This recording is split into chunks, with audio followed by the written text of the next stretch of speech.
This is To The Bar. Strength in every story. And now for today's show. Okay. All right. Lovely. Welcome to The Bar. I'm Jess Roebuck-Slaney. I'm Aaron Holt. And today we have a lovely guest with us. We've got Emily Muskett, former Olympian, BWL talent transfer lead. And we've got you on today to talk to us about Lift Me Up. Yes. But before we get to that, we are all here in Birmingham at the British Championships. We are. We are indeed. Yep. A couple of days so far. Yeah. Yeah, it's been pretty awesome, hasn't it? So we had yesterday, which was quite a nice, easy sort of lead into the comp. So we had two groups. I think my first group, we had one person that didn't compete, so they pulled out. So it was a group of 5. And then, unfortunately, someone didn't make their snatches, so it cut down to a group of 3. Mm-hmm. And then it was a group of... Great, so no, I know. then a group of 5 after that. So we got lulled into a false sense of security. And turned up this morning, not nice and early, and it's just been non-stop, but in a good way. Yeah, it really has been a fantastic day. It has been really good, and you've been around with your talent transfer a lot, haven't you? Yeah, it's been a busy couple of days, but everyone's been kind of spread out, so it's not been too hectic. It's been been a nice pace, I'd say. It's been nice, yeah. Like Aaron said, yesterday was nice for me. I feel like I was lulled. And then today was pretty full on. Like the groups were much bigger, but they were really exciting. Yeah. I think today. Some amazing lifting today. Yeah, so I was marshal for the first group, and that was the men. Yep. The men's, I can't actually remember the weight class. So that would have been Michael Farmer? Yes, Michael Farmer's one, yeah. It's really nice to see him back. I haven't seen him lift for a while. He's so sharp on the lockouts, just bang, every single time. It's a joy to watch him, it really is. Yeah, it was interesting watching him warm up as well, because he didn't warm up until really quite late, which was nice, because he obviously can get there quite quick. Yeah, it's good to see him back after the Commonwealth Games, getting back to full fitness, it looks like. So yeah, very smashing positive. it. Yep.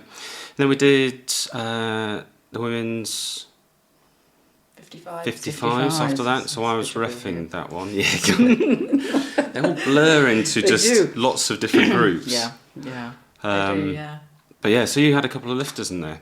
So of course, Amelie Pelter and Madeline Connolly. Yeah. So both in the 55 class. Bit of a mixed result from both of them. I think Amelie was a bit disappointed to be down on her bests, but I mean, she's had some amazing competitions recently. So, as you guys know, winning that European Youth bronze medal in the snatch was amazing for her. I think it might be our first international medal on the talent transfer side of things. So, great result. And off the back of that, I think there's probably a little bit of fatigue. I think her back has been playing up a little bit. So, just have to be a bit mindful of that, and it's hard to kind of peak again straight away for a national championship. So, but still, the numbers that she lifted were still pretty outstanding, for her age and her weight class. So even though she'll be a bit gutted, I think overall she's still lifting consistently, still producing the goods. She's incredible. I mean, I have to remind myself that she's 15. I know. So we saw her just before she went to the European Youth at London Strength, and I reffed her there and was just blown away. I think at one point I almost forgot to tell her to put the bar down, because I was so in awe of what she'd just done that I was too busy celebrating for her to tell her to put the bar down. She's such a good lifter. I'm excited to see where she goes. Yeah. She's super focused. I think her gymnastics background, she really applies herself above and beyond. So the future is very bright for Amelie. Yeah. Awesome. So who was the other girl in that group that you liked? So that would be Madeline. So she came out, you said about mixed bag today. Yeah. So she only got 2 out of 6 today, got her openers. Yeah. But she looks so strong though, and really confident, with the way she came out. Yeah, I think, they were the heaviest openers she's ever done, so that was like a bit of a win to start with. What a place to try that. Yeah. But her training's been going so well, but unfortunately it just didn't come together as we'd hoped on the day with the rest of her attempts. So, but she's got a huge future ahead of her. I mean, she's kind of made that transition over from CrossFit and, you know, reaping the benefits of just purely focusing on her weightlifting training. But she's great fun as well, proper character. Like, she's the kind of lifter you want around your team, you know, to just bring the vibe up and bring the energy. So, yeah, I'm excited to see what she does, in the coming years. Yeah. So I guess you mentioned there, sort of great person to have on the team, and I think that sort of naturally leads on to, you know, your work with the talent transfer team. Yeah. So how does, I mean, it's the first I think we've really heard of it of this year really, you know, a full 12 months of hearing about the talent transfer, seeing them at comps. Yeah. How did it all come? I mean, is it a new thing, or is it something that would, you know, it's just a bit more advertised now? Probably just a little bit more advertised. I mean, it's been around for a good few years now. So off the back of Tokyo 2021, we kind of got involved with a UK Sport campaign. So every Olympic cycle, UK Sport will run like a mass recruitment campaign to try and find the next sporting superstars, if you like. And we got involved with that, and we decided that we needed to kind of set up our own talent transfer programme, because historically most of our great weightlifters have come from other sports. So all of the ones, you know, the elite guys at the top have, like 90% of them have done a sport previously. So Emily Campbell was a thrower, Sarah Davis was a gymnast, Chris Murray was a diver. Fascinating. Was he? I didn't realise that. I think he was. Have I got that Yeah, wrong? no, he was. No, I think he was a diver. You know when you're like, no, yeah. second guess yourself. Yeah, he was, yeah. So, yeah, we've seen a definite pattern with our top lifters coming from other sports. So it's definitely something that we've needed to, you know, get ourselves involved with and make it a bit more of a kind of actual programme where we recruit and actively search for the next generation of top weightlifters. So the idea of the talent transfer programme is that it's a 2-year accelerated journey, if you like, into the sport of weightlifting. And the idea is that you'd get a weightlifter, you know, up to a decent standard a little bit quicker than you would if they came in through the traditional club route. So, you know, and we're already seeing some of our lifters on the programme now are kind of starting to qualify for those international events. So what we do is it's evolved quite a lot from the very start. I mean, the first year of the talent transfer programme, we got people who'd never even touched a barbell before and introduced them to the sport, taught them the lifts, you know, and tried to just, you know, involve them that way, just through just pure learning. Whereas now we've got to a stage where we're actively looking for people that have got some experience in lifting now, whether it be through strength and conditioning that they've done or CrossFit, things like that, and then we just kind of refine their techniques and give them a proper programme to follow and coaching and just guide them that way. So there's lots of different tests that we do to try and identify who might be capable of kind of reaching those elite standards. But to summarise, the whole point of the talent transfer programme is to find the next Olympic medalist. Yeah. So, it's, you know, you have to be of a fairly high standard now to be on that programme. And we look, you know, to see that the lifters are making the progress that we'd expect. Yeah. I mean, it looks pretty promising when I look at some of the kids you got on that programme. Yeah, it's exciting. Yeah, it is exciting. But so one of the questions I had is like how you find the athletes. So I've heard Amelie Pelter's story. Yeah. But is that typical? Is it typical that a coach from another sport might approach you, or like how would you go out and find? No, that was just a bit of a touch, really. That was just because I made friends with a coach that was on a female leadership programme. Right. That we went on UK Sport, and that coach obviously maybe recognised that Amelie wasn't going to reach the standards that she wanted to in gymnastics, but cared about her enough to say, well, why don't you try this? And, you know, gentle nudge. But not all coaches in other sports are like that. Well, the main route in is we do a yearly intake where we advertise. We have a link to an application form. People just fill that out with lots of details, and we kind of sift through those and invite people to a testing day. But sometimes we also headhunt athletes. So if we see a decent, couple of CrossFitters, Yeah. like I will not hesitate to contact them, message them, Yeah. and say, do you fancy giving weightlifting a go and come along to this day and let's see, what you can do. Yeah.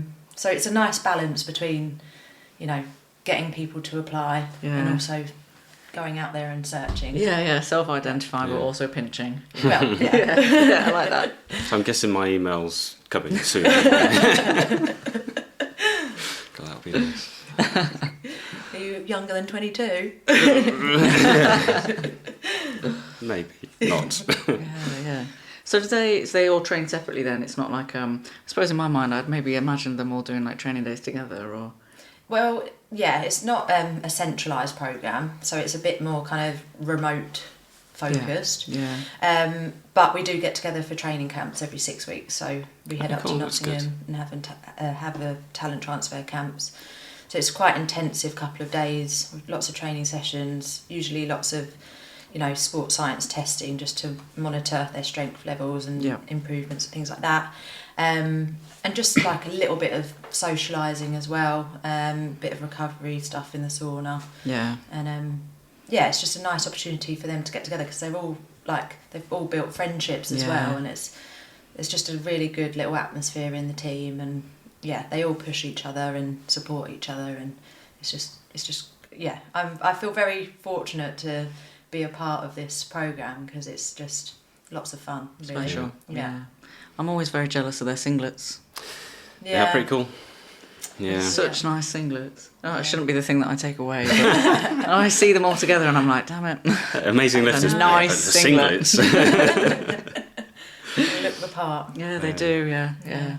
So you also mentioned about, so I guess the shift in how you actually approach some of the lifters or prospects really, and that you now look at people that may have a bit of experience, and you sort of mentioned the strength and conditioning. And we're seeing a lot more sports now that are encouraging people to do things like cleans and focus on that sort of weightlifting movement. Yeah. And is that a lot more common now that you'll see in other sports that are using Olympic lifting? Yeah, sort of those lifts? I think lots of sports are some kind of variation of. I feel like quite a few sports don't do things at full range, like they don't see a benefit in doing squats all the way to the floor kind of thing. We'll just do like half squats for the powers and things like that. Yeah. But definitely I think most sports are incorporating some kind of barbell movements now in their S&C. But I think it's I think the big one for us has definitely been CrossFit, because they are learning all the techniques for the lifts from the get-go, because it's just part of the training. So that's been the most beneficial for this programme anyway. Yeah. It'd be nice if some of them take that back to CrossFit as well, because obviously learning the lifts as efficiently as you can makes it so much easier to get under the heavier weight. So taking that skill back is obviously quite productive as well, I think, personally. Yeah, for sure. But so you've talked about sort of trying to find the next Olympic medalist, really, and that's going to loop me back round to the British today, because we had an amazing session this afternoon. I was very lucky that Aaron swapped roles with me, and I got to marshal the group that had Solfrid and Emily and Alex, Debbie, Madius and Leah Clark in, which was a really incredible group. Really was good. Do your talent guys, do they hang around to see the likes of Emily, or do they get a lot of time to spend together or anything like that in terms of the other Olympic athletes? They've definitely seen Emily up in Nottingham on a couple of camps, and she's just so humble and loves chatting with everyone, and she's just a great role model, so she'll get involved wherever she can. But the girls absolutely love watching her, love watching the senior athletes anyway, because that's where they aspire to be. But what a show. Cool. I think it's safe to say that Emily is in shape going into Paris, isn't she? Cool. 616, and absolutely owned that stage, didn't she? That platform was all hers.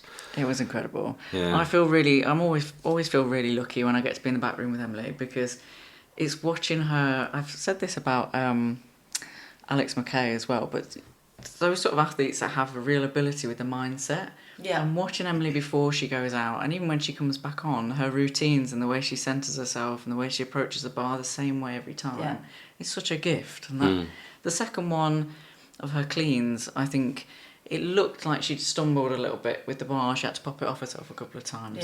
Yeah. And when she came back, Dave was just checking, like, how are you feeling? Are you all right? And she was just like, it was fine. Just lost my little finger. It was all good. And just how chill, content. She was just like, I am feeling good. Yeah. Let's go. Yeah. Sat down, headphones on. It's like no care in the world.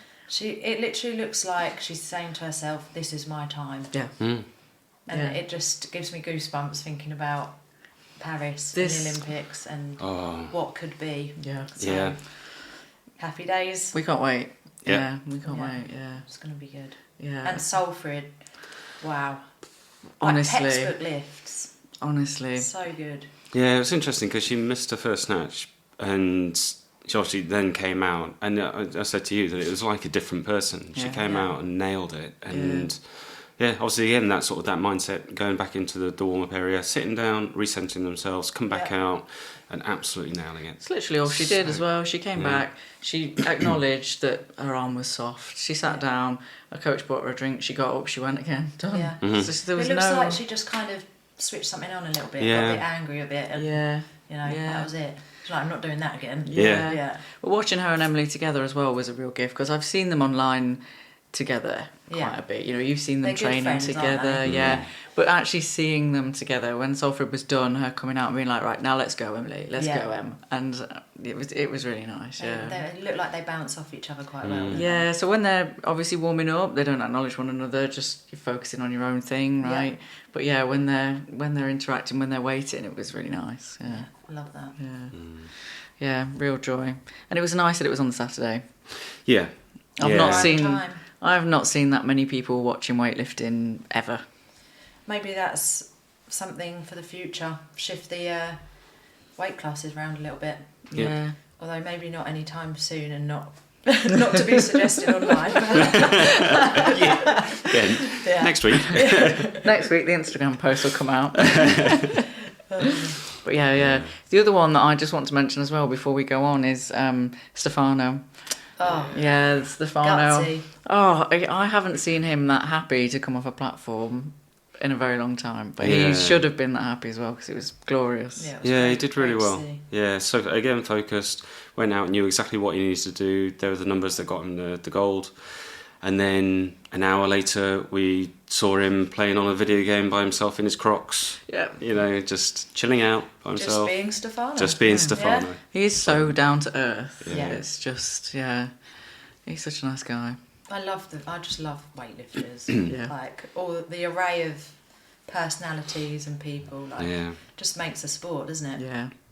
Yeah, and I suppose that nicely brings me round to Lift Me Up, because that was one of my favourite comps from last year, to be honest, because the people that you get together there and the kind of weightlifters that travel down, it was just so much fun. It's a celebration. Yeah, it was, isn't it? It really is. So for anybody that is sort of either new to Lift Me Up or new to the podcast, do you want to give us a little bit of background on what Lift Me Up is and why it came into existence? Sure. So Lift Me Up is a charity competition, like solely aimed at raising funds and awareness for the Motor Neurone Disease Association. And the reason that I chose that charity is because in the build-up to the Tokyo Olympics, I sadly lost my mum to motor neurone disease. But at the time I didn't have a clue what it was, what it involved, what we were in for.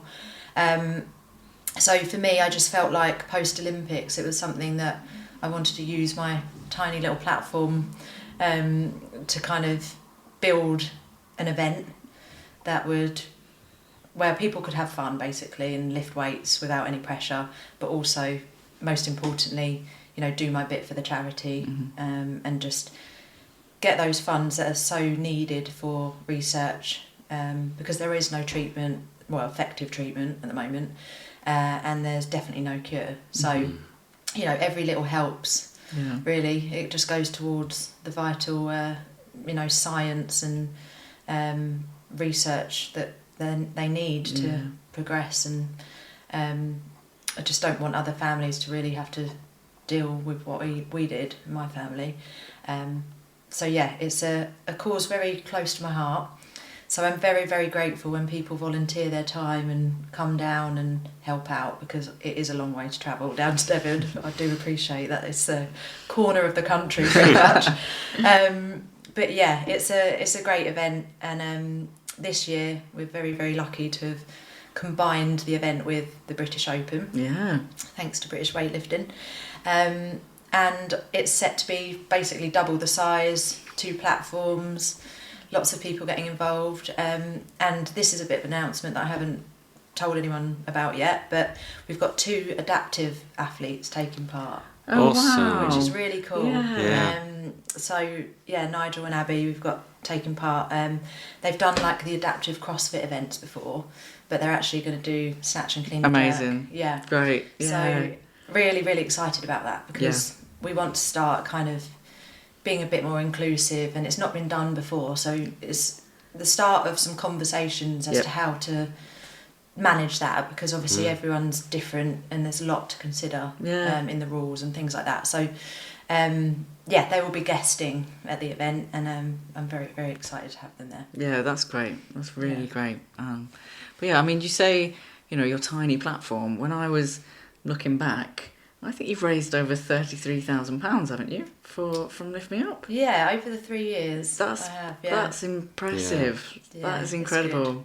But now, like, set that goalpost Standard. of like at least 10,000 a year, which it is difficult in this day and age. Everyone's scrimping a little bit. Times are fairly hard, and each year it just gets a little bit more challenging to raise some money. So by mixing things up a bit and changing the event up a little bit this year, I think will hopefully help us reach that mark up again, but we'll see. We'll see how we go. Awesome. I think Mark House was certainly going to help that one, if you can get him back in for that he's one. already booked his Is flights. he? Yeah, what a Awesome. great guy. Coming all the way over from the US. So that's it. I'm just so grateful for the support with this. I mean, he was so entertaining. I mean, we were talking about it for weeks afterwards, weren't we? His promise to put in, I can't remember how much he said he'd put in. I can't remember, but I remember it coming to over £2,000 by the time he was done. Isn't it? Because everyone that went 6 for 6, was it? Or everyone that any new lifters, any new lifter that made their opener, and anyone who went 6 for 6, he would donate a certain amount, and then pretty much everybody did exactly that, didn't they? It was really good. It's one of the only competitions I've been to where no one bombed out. Last year anyway. That's exactly what we want. Just to be super fun, it was and fun. enjoyable. Celebration of lifting and for the charity as well. And people can do the Lift Me Up side and not the British Open if they want to. Like it's there you not go. they don't have to mix together. Matt was there of course last year as well, and threw down the gauntlet to Sarah Davis. On that last clean jerk. I'm hoping that happens again. Yes. Hint. We've already booked Sarah in. Awesome. Yeah, but you get some great sponsors for it as well, which must help, because I know. I mean, I ended up buying. I buy stuff everywhere I go, but I ended up buying T-shirts and all sorts of them there, didn't we? Yeah. No, it is great. Like lots of companies get involved and donate some goodies for us. So it's a bit different, isn't it? Like. I think, this is probably the first British Championships where I've seen them hand out actual goodie bags as well, like prize bags. So I think it's a nice incentive, a nice touch for the athletes. And if you've got the charity side of it as well for Lift Me Up, I think it's just an all-round good little comp to go to. Yeah, sure. we loved sold it. Yeah, you definitely. I mean, you don't need to sell it to us. No, we love it. I mean, sell it to Instagram. Sell it to Instagram. Yeah. Oh, it's great. It really is, and it's even the gym. I mean, we spent ages doing it. I kept looking at all the kit and thinking, can I train in this outfit? Can I give this a crack? But it's really good. So hopefully you'll have no problem. I mean, I don't think you had any problem with sign-ups last year, did you? No. I think we are almost at capacity with the entry, so there we if go. anyone's thinking about it, get it in. Yeah. But so Ollie's one of the coaches down there, isn't he, as well? Yes. And he's done great because they've just got their BWL membership, haven't they? Now so affiliation. Inclusion Academy. Yeah, awesome. Which He is fantastic. going to be running some Raise the Bar programmes soon. Brilliant. Local schools, so That's exactly what we want. Yeah, because there's not much going on in the southwest, so you know it's great to finally get a club up and running. Yeah. Got loads of members already. Like we have a little Saturday session where everyone comes along, and you know what it's like with like a vibe in a weightlifting gym. Like everyone just trying to makes a big difference, doesn't max it? out a little bit. It's just good spur fun. each other on. Yeah, and it's nice when they're all going outreach, isn't it? So trying to get the kids in, I think that's a big win. Yeah. Again, talent transfer, sort of, but bringing new people into lifting. Yeah, especially like the boys, right? If we can get younger boys in, because the boys do need to start a little bit earlier if they're going to be successful, right? Slow learners. Yeah, well, it's the strength levels required, isn't it, to reach the top? So, I think hopefully there'll be something soon that focuses a little bit more on talent transfer with the males, and hopefully Christian McPhee can work some magic there. Yeah, sounds good. Yep. Yeah, exciting. So then I suppose that makes me want to ask you about your lifting. Because obviously we still see you lifting online, and you lifted professionally, you know. Just a bit. Just a little bit. Just a little bit. I think I was talking to you on the way over here about the fact that you were the first British athlete to get a medal at European Championships in 26 years. Yeah, just pipped Emily Campbell on that. Then she got another 3 titles on that, so it's definitely up there now, isn't she? No, it was that was 2021, just before Tokyo, so it was quite a special one. So you had this incredible career, and then obviously retired from weightlifting, and then had your little boy. But we still see you lifting. And you're still training. So I suppose I just wanted to ask you sort of what that's like, trying to get back into lifting as a new mum. I think I saw some videos of you doing some bodyweight squats with your little boy when he was just born, and like push-ups and stuff with him, and just what that's like. Yeah, I mean, I think once a weightlifter, always a weightlifter, right? So my go-to in the gym will always be, I always want to do some kind of Olympic lifting, whether it's one snatch session a week, one clean and jerk session a week. But I think squats are ingrained now. They're like in my life forever. I think you're probably the same, aren't you? Like they're just going to stay put, part of the programme. Trying to get back into lifting after having a baby was interesting. Definitely didn't rush back because I knew my body needed to heal a fair bit.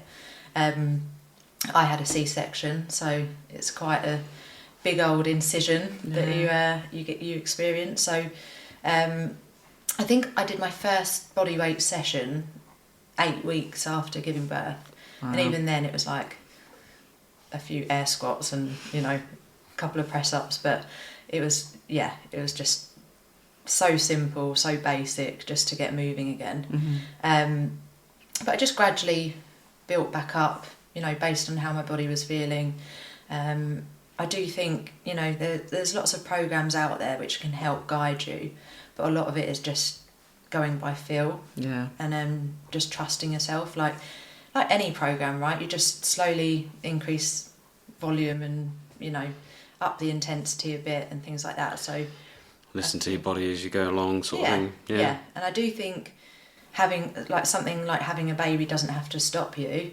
It just, the timelines might change a little bit, the focus might change a little bit. So for me, it was like, well, I'm never going to get back to the strength levels that I had when I was, properly competing. Those numbers are gone now. Like they're just not ever going to be back the way they were. But my focus changed to just doing a bit more kind of functional movement and trying to set new goals of like, well, can I do some of this gymnastics stuff that's in the CrossFit world? And it was quite fun having like a new challenge.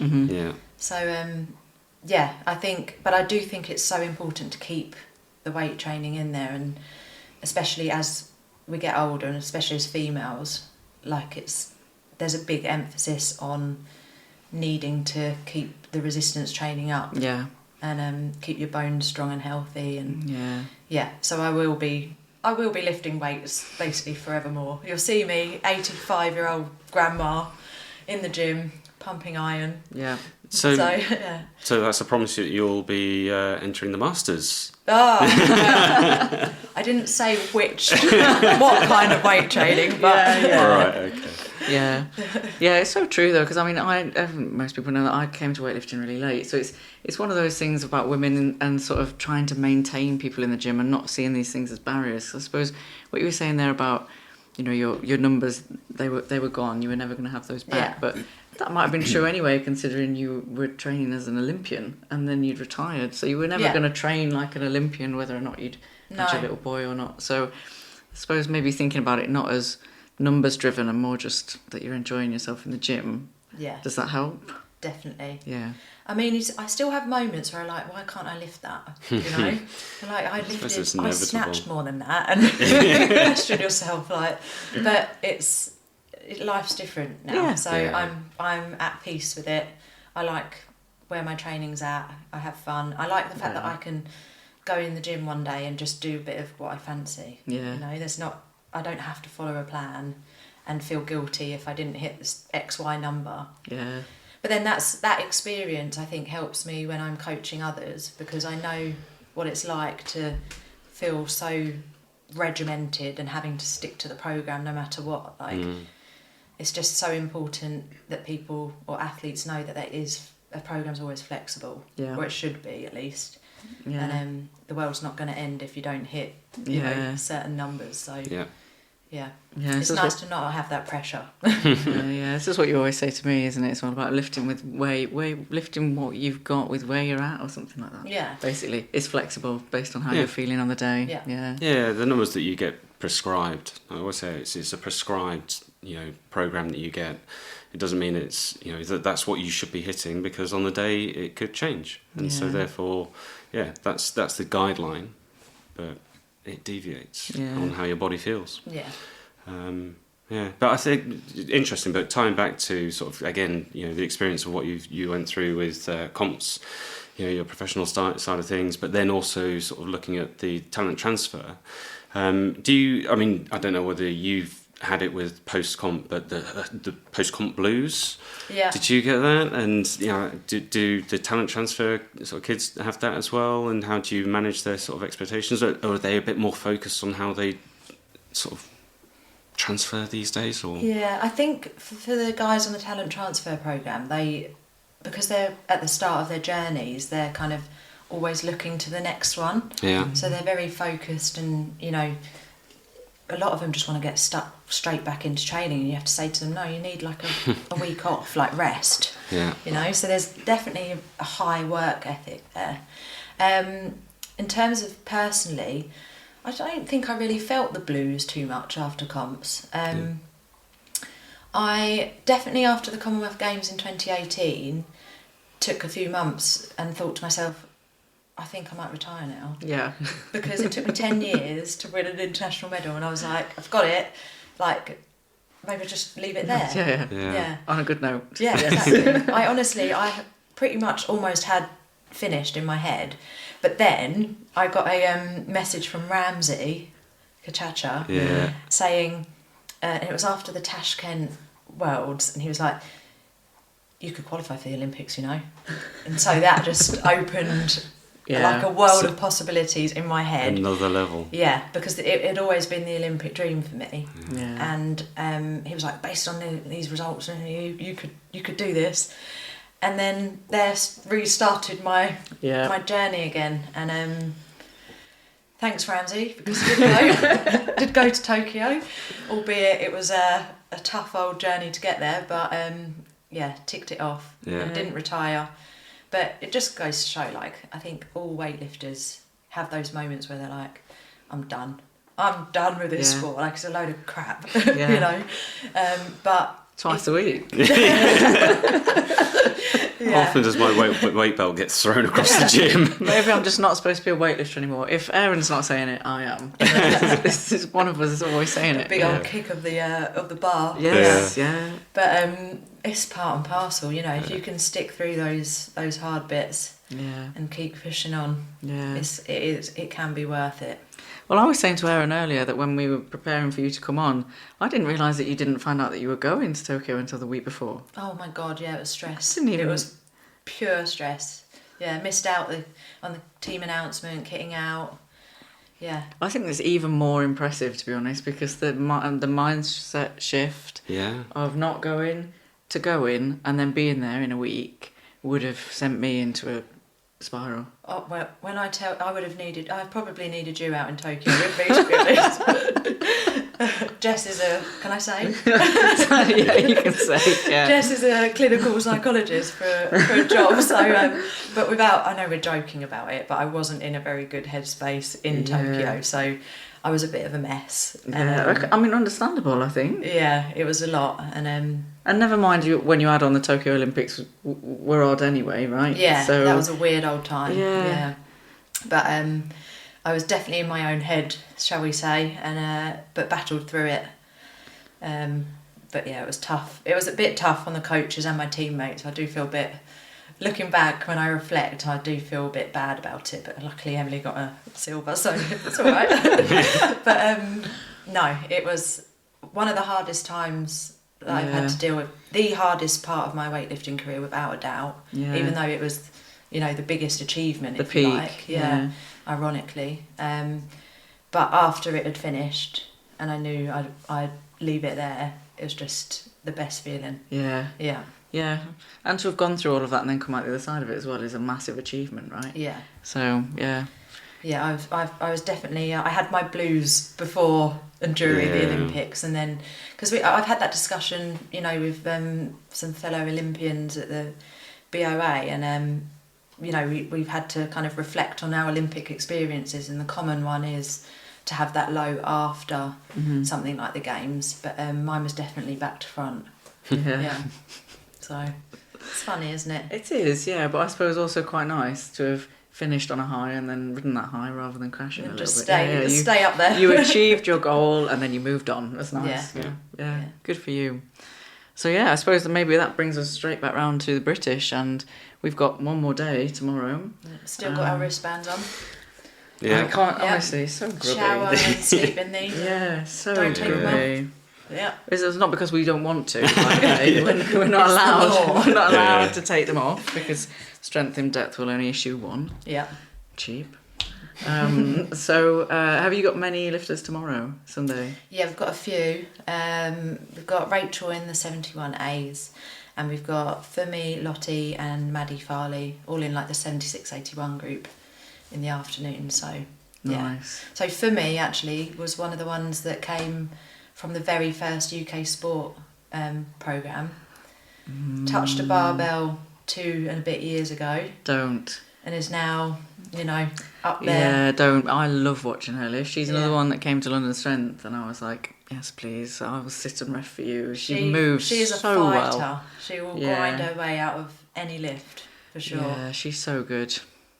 2 years. Yeah.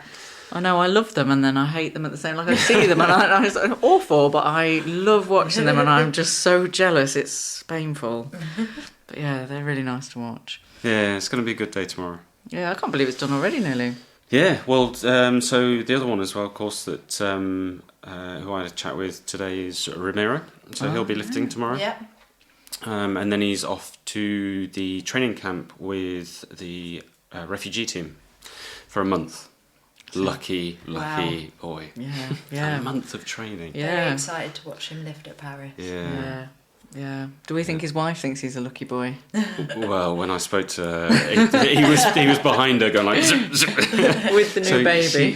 With the new baby. So I don't think she's fully supportive. Yeah. But she did say we had a strong conversation. Hopefully they can go and watch. Yeah, that would be great. Yeah, I mean, it's well deserved, isn't it? It's going to be. It's going to be incredible for him.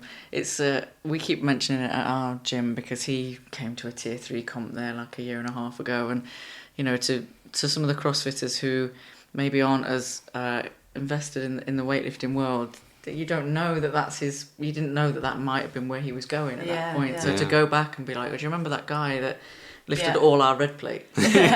He's going to the Olympics. Yeah. It's been really nice, hasn't it? That's so cool, isn't it? Yeah. I just love everyone's journeys and stories in this sport. I Yeah. think it's just, it's great. Keeps it interesting, doesn't it? Yeah, it does, yeah. So we've got all day tomorrow and then that's it, really? Yep. Yeah. Then I'm going to have the post-comp blues because, well, not for long, because we've got a couple of other things coming up in the pipeline. Yeah, we have. And British age groups and Gymshark. Lift me up.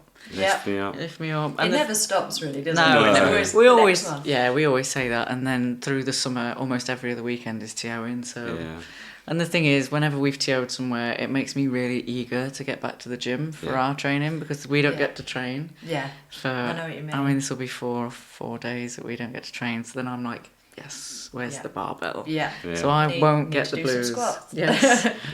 I'll be yeah. Yeah, we both hate front squats. Aaron's squat programs are vile, so I'll do them, but they are purposefully to make me cry because he enjoys watching me in pain. Have you done the Russian squat program yet? Don't say that to him.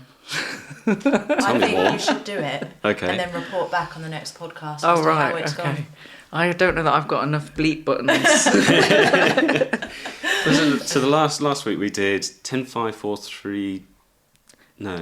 What was it? 10, 9, 8. It was a lot of push-ups. 6, 5, 6, 7, 8, 9, Hang on, 10. this sounds very But this was squats, CrossFit-like. wasn't it? Oh, this was the That was squats. squats. Yeah, we did the pyramid of squats. So we did Yeah. pyramid of squats one day, and then the next day we did a pyramid of push-ups. But you weren't allowed to come out of the push-up position, so you had to plank in between. And then Sounds like neither boot of us could move our upper body because we'd not done any chest movement. Were your pecs like that short? We don't bench. We don't do anything. Weightlifters We don't do do not anything bench. like that. And we were training in a different gym because of work. We'd been all over the place, Yeah. and so the program was slightly adapted. And we've not done a push up in a year, At least. long time. And obviously you just whack them out like super strong. Yeah. This is no problem. And then Yeah. the next day we were like this. That they do not help your snatches. No, everything missed forward. Yeah. We've got a terrible habit of doing that though, haven't we? Putting something new in and then just being like, oh, we're way strong enough to do this, it's no problem. And then the next day really regretting it. So maybe we'll try the Russian squat program and then regret that. But Well, you need 6 weeks. don't look, he's making notes. 6-week squat program. That's it. Thank you very much. Sorted. But yes, we will enjoy that. So yeah. Well, thank you very much for your time. Yeah, thank you very much. Yes, Thanks for the pizza as well. That's all right. Looking after Anytime. me. Cheesecake. Listen, we We- are going to we've go have won- cheesecake yeah. now before we take you home. But yeah, it's always a pleasure. So hopefully we'll see you and lots of athletes at Lift Me Up Yep. / the British Open. Really excited to see it. Yeah. Thank gonna you be so great. much, guys. That's Looking all right. forward to it. So yeah, let's go get some cheesecake. Awesome. Yeah, thank you very Cheers. much. See ya. Done. That was good. Finished. One take. Love it. Kind of one take. There's a little bit in there that might... You've been listening to the Bar, strength in every story. Thanks so much for listening. We're so happy to have you as a member of our community. We have a passion for weightlifting, but we also have an insatiable curiosity about everyone's story. We hope you've enjoyed the show. If you did, make sure to like, rate, and review. And we'll be back soon. But in the meantime, find us on Instagram at _2_thebar. And be sure to hit the website at 2-thebar.com. See you next time on To The Bar. And remember, there's strength in every story.